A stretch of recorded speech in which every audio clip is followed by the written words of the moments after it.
Hana mến chào cô bác, anh chị và các bạn.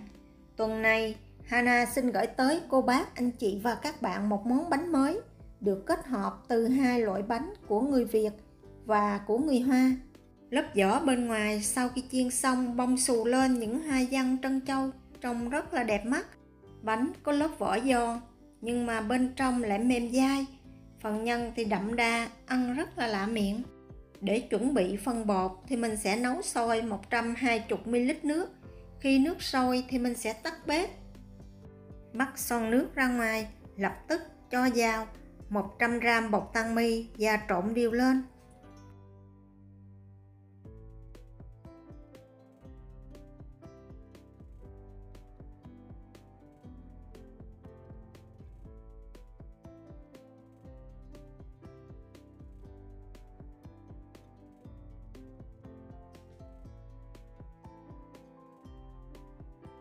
Sau khi trộn đều hỗn hợp bột và nước thật là hòa quyện, mình sẽ đậy nắp lại và để khoảng 5 phút.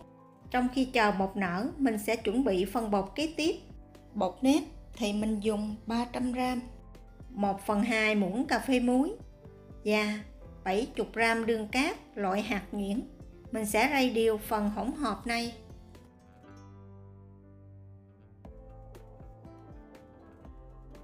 Phần nước thì Hana sử dụng 250ml nước ấm. Nước này cô bác, anh chị và các bạn cho vào từ từ.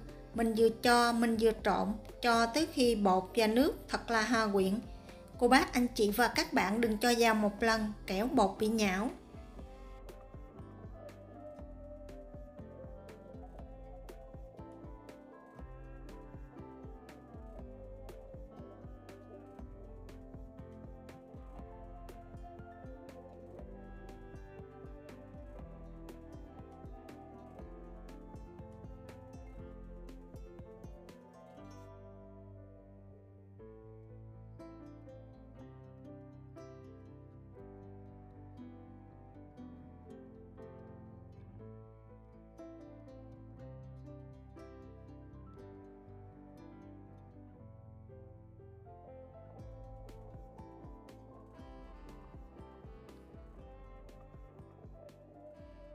Bột nếp sau khi nhồi xong không quá khô cũng không quá ướt, nó hơi nhão giống như vậy.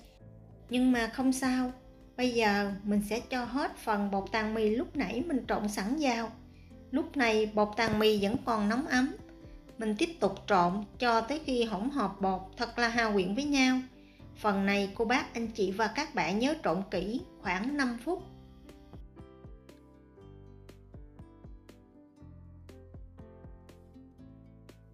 Sau khi nhồi xong hai phần bột lại với nhau, lúc này bột không quá khô cũng không quá ướt.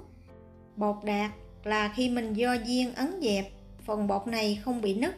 Nếu khô quá, cô bác, anh chị và các bạn có thể thêm một xíu nước ấm vào.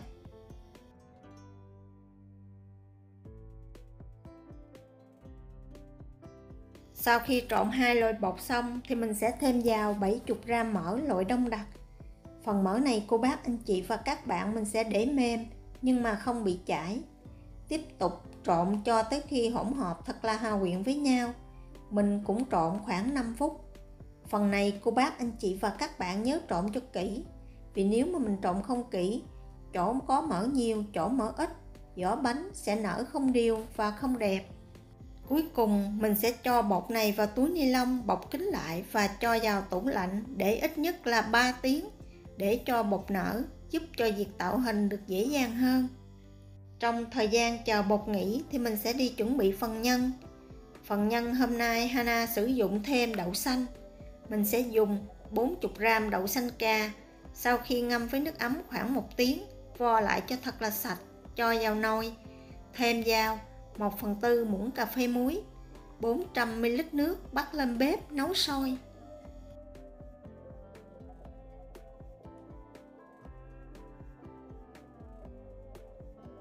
Khi đậu xanh sôi thì mình sẽ dỡ nắp ra, nấu thêm khoảng 3 phút nữa. Sau 3 phút mình sẽ tắt bếp, chắc bỏ hết phần nước và phần bột trong nồi.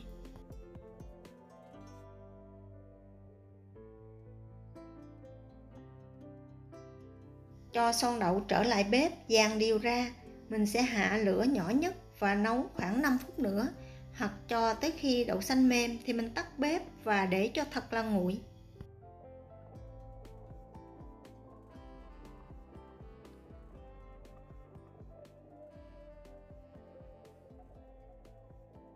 Cô bác, anh chị và các bạn nhớ để lửa thật nhỏ và làm giống như của Hana, thì phần đậu xanh sau khi nấu không bị khét ở đáy. Mình sẽ trộn đều lên và để nguội trước khi trộn nhân. Bún tàu trong công thức thì Hana sử dụng 15 gram. Mình sẽ cho nước ấm vào và ngâm khoảng 10 phút. Nấm mèo thì mình dùng 3 gram. Sau khi rửa thật sạch cũng cho nước ấm vào ngâm khoảng 10 phút.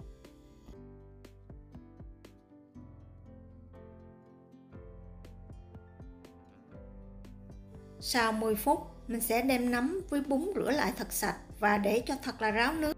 Hành tây thì Hana sử dụng 40 gram, cà rốt cũng 40 gram. Hành tây và cà rốt mình sẽ đi xắt nhỏ. Bún tàu thì mình cắt khoảng 1 cm. Còn nấm mèo thì mình cũng cắt hạt lựu nhỏ. Thông thường trong công thức có sử dụng nấm mèo thì trước khi làm, Hana thường hay xào để cho nấm mèo không bị hôi. Mình đun nóng 2 muỗng canh dầu ăn. Khi dầu nóng, cho 30 gram hành tím vào phi thơm.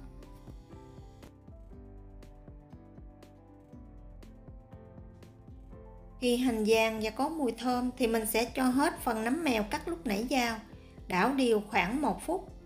Sau 1 phút, mình sẽ cho phần cà rốt vào, tiếp tục xào thêm khoảng 2 phút nữa thì tắt bếp và để cho phần nhân này thật là nguội. Sau khi đậu xanh, nấm mèo, cà rốt đã nguội hoàn toàn, mình mới bắt đầu đi trộn nhân. Thịt heo thì Hana sử dụng 120 gram thịt xay. Tôm thì Hana cũng dùng 100 gram tôm băm nhỏ. Thêm vào 1/4 muỗng cà phê muối, 1/2 muỗng cà phê bột nêm ga, 1/2 muỗng cà phê đường cát. Để kết hợp phần tôm và phần thịt lại với nhau, cô bác, anh chị và các bạn nhớ dùng đũa để trộn. Mình sẽ khuấy theo một chiều và theo hướng kim đồng hồ. Khuấy nhân theo cách này thì phần nhân sau khi làm xong rất là dẻo mịn và không bị ra nước. Để nhân thơm và đậm đà hơn thì thêm 1/2 muỗng cà phê nước mắm. Nếu không ăn, cô bác, anh chị và các bạn có thể bỏ qua. Sau khi trộn xong hỗn hợp nhân và thịt lại với nhau, lúc này mình mới cho tất cả các nguyên liệu đã chuẩn bị trước đó vào.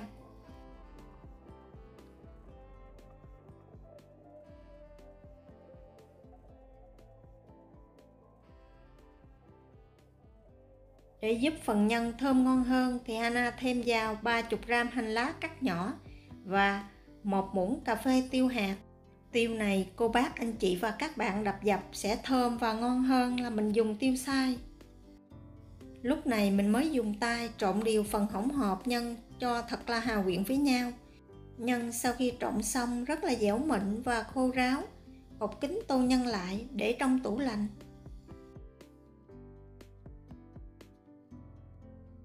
Phần bột sau khi để trong tủ lạnh được 3 tiếng thì mình sẽ đem ra ngoài chia ra làm 3. Mỗi phần bột mình sẽ lăn dài và chia bột ra thành 10 viên. Mỗi viên Hana cân được khoảng 30 gram. Tổng cộng công thức này mình sẽ làm khoảng 30 cái bánh.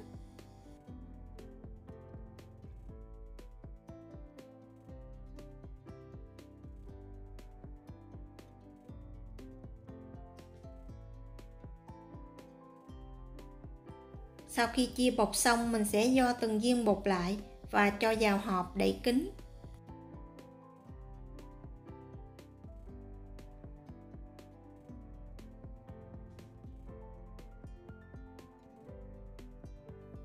Để bọc nhân bánh thì trước khi bọc nhân, cô bác, anh chị và các bạn nhớ gò bột lại một lần nữa cho thật là dẻo mịn. Vo tròn bột lại và ấn dẹp có chiều dày khoảng 0,5 cm. Và ấn nhẹ phần bột ngay chánh giữa, sau đó cho nhân lên gói lại.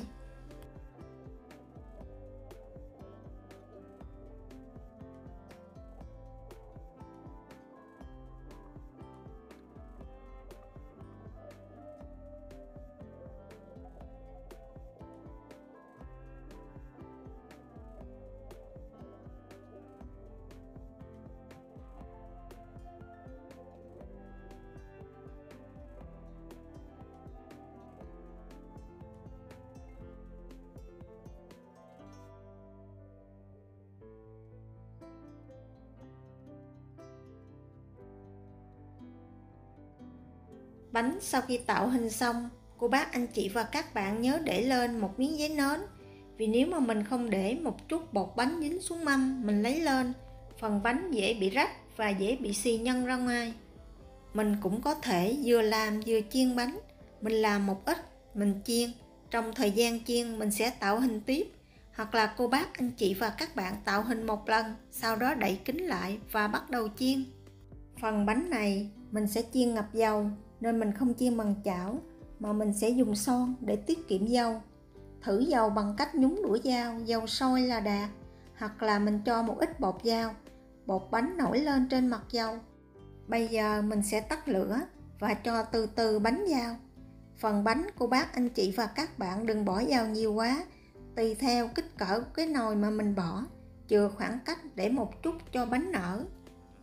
Sau khi mình cho hết số lượng bánh cần chiên vào nồi thì mình sẽ để yên như vậy khoảng 2 phút, cho phần bột bánh cứng lại và định hình. Sau 2 phút mình sẽ dùng đũa đẩy nhẹ cho bánh tróc ra khỏi đáy nồi. Lúc này mình mới mở lửa trở lại. Mình sẽ chiên bánh ở lửa vừa cho tới khi bánh vàng đều hai mặt. Nếu mà cô bác anh chị và các bạn làm giống như những gì Hana chỉ, thì phần vỏ bánh sau khi mình cho vô dầu nóng, trên mặt bánh lập tức xuất hiện những hạt nhỏ li ti. Nếu mà dầu cô bác anh chị và các bạn không nóng thì phần mặt này trơn láng. Nếu dầu nóng quá thì phần bánh cho vào dễ bị xì. Trước khi vớt bánh ra ngoài khoảng 1 phút, cô bác anh chị và các bạn nhớ mở lửa thật lớn để đẩy phần dầu thừa ra ngoài, giúp cho bánh luôn khô ráo. Để chiên mẻ bánh kế tiếp thì mình cũng tắt lửa, sau đó cho bánh vào, lặp lại giống như bước ban đầu. Và đây là thành phẩm bánh của Hana sau khi chiên xong. Phần vỏ bánh nổi lên những hạt trân châu li ti trông rất là đẹp mắt. Vỏ bánh thì giòn rụm bên ngoài, bên trong thì dai mềm. Phần nhân Hana có cho thêm đậu xanh nên ăn rất đậm đà và thơm ngon.